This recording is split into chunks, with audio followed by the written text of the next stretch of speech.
Hey guys, so today we are going to be going over semicolons. For whenever we're doing the activity with the PowerPoint, I do need y'all to stay like in this mode, like edit mode. That way you are able to type and input your answers in for each slide, okay? Because if you're in present mode, you're not gonna be able to do that. So make sure you do stay in this mode. Okay, so to start off, a semicolon is a punctuation mark. I know you guys already know that, and it clarifies logical connections between related ideas. So writers, whenever they write, to join ideas, they use semicolons whenever they're in their writing, whatever they're doing. Semicolons do have three uses in them. So the first one we're going to talk about is semicolons are used to join two independent clauses together. Remember, an independent clause is just a simple sentence. And they're closely related. That's why we're trying to join the two thoughts, two independent clauses using the semicolon. So for this example, the sentence says, we should go shopping today. We need new clothes. So for the first part of the sentence, we should go shopping today is a independent clause on its own. And then we're still adding to the end of the sentence. We're not done talking about that subject of going shopping. So the rest of the idea says we need new clothes. And that is also an independent clause. So to join the whole sentence together, just to form one, we are using the semicolon again because we're talking about the same thing. We're just joining two simple sentences together. Okay, so that is one way. Again, you use one semicolon, to join two independent clauses. So just two simple sentences, the same idea, you're connecting them. That is when you use a semicolon in between the clauses. So for this first part, you're adding a semicolon to join the sentences. So number one says, Theodore Roosevelt saved Yosemite Valley from destruction. He was the 26th president of the United States. So here where it says type your response, that's why you do have to stay in edit mode. That way you are able to type your response here in the response box.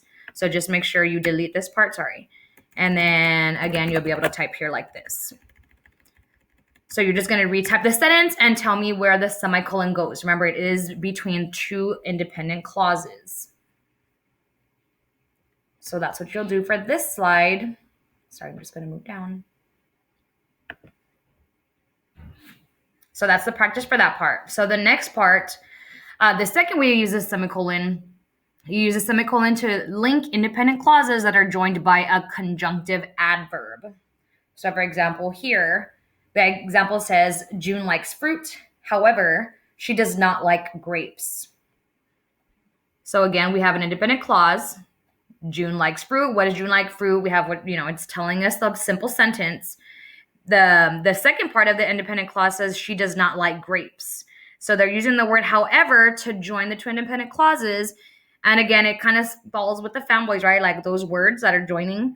But this is called a conjunctive adverb, So they're using the word however, and instead of putting June likes fruit, however, they're just adding the two, kind of like the first one that we went over where they're joining two independent clauses, but they're just putting the semicolon in front of the adverb on this one.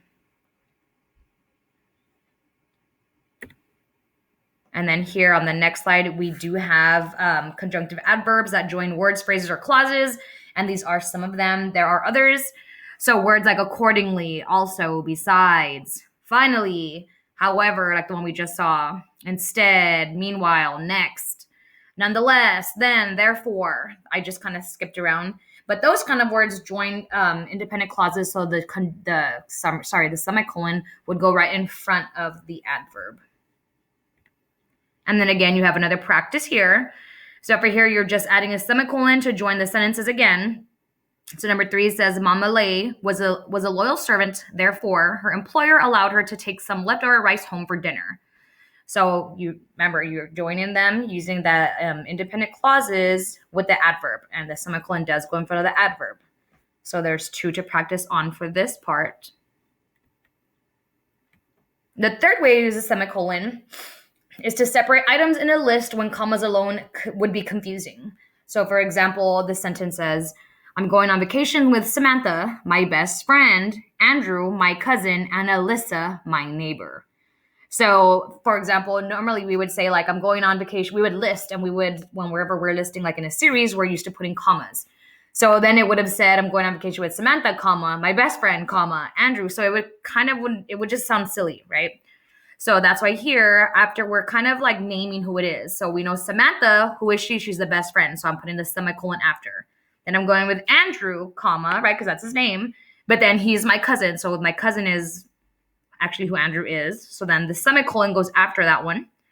And then Alyssa, comma, my neighbor.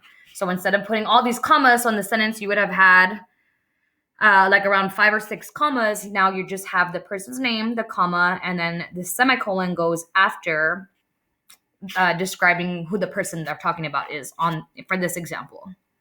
So again, the third way is you're using a semicolon to separate items in a list when there would just be too many commas. And then on this part, you do have 2 more practice questions. So 5 says, on his motorcycle, my uncle has traveled to Denver, Colorado, Phoenix, Arizona, and Austin, Texas. So again, you are putting the semicolons where they belong. So you have 5 and 6 here. And then this last part, or the next part, sorry, says, answer the prompt in complete sentences. Explain the 3 uses for a semicolon in your own words. So you're just telling me which each 3 are. And then for this one, it is like multiple choice, or I guess A or B. So right here, instructions say decide if the semicolon is used correctly or incorrectly in the sentence. So what you're going to do for number 1, it says, Zach graduated with honors.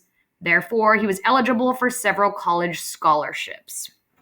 So remember how we mentioned that one way to use a semicolon is before conjunctive adverbs. So this is an example of one. And if I go back to that list, you'll see it there in that where we listed all the adverbs. So I know that this one is used correctly. So all you're gonna do, is click the answer you want to choose, and then just go to the highlight button and highlight that one. And then you'll move on to the next one. Okay. And your answers do automatically save. So just keep going as you do this part.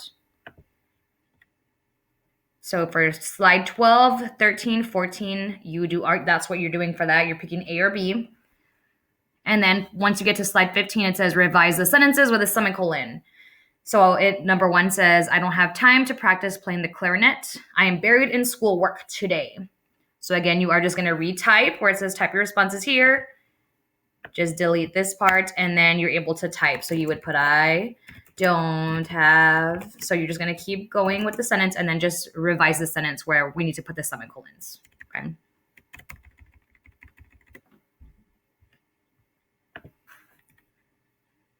And then the rest of them are examples of that. So you're just revising, you're just fixing the sentences. And then it goes all the way up to 6. Again, you're just putting the semicolons where you think they belong. Okay.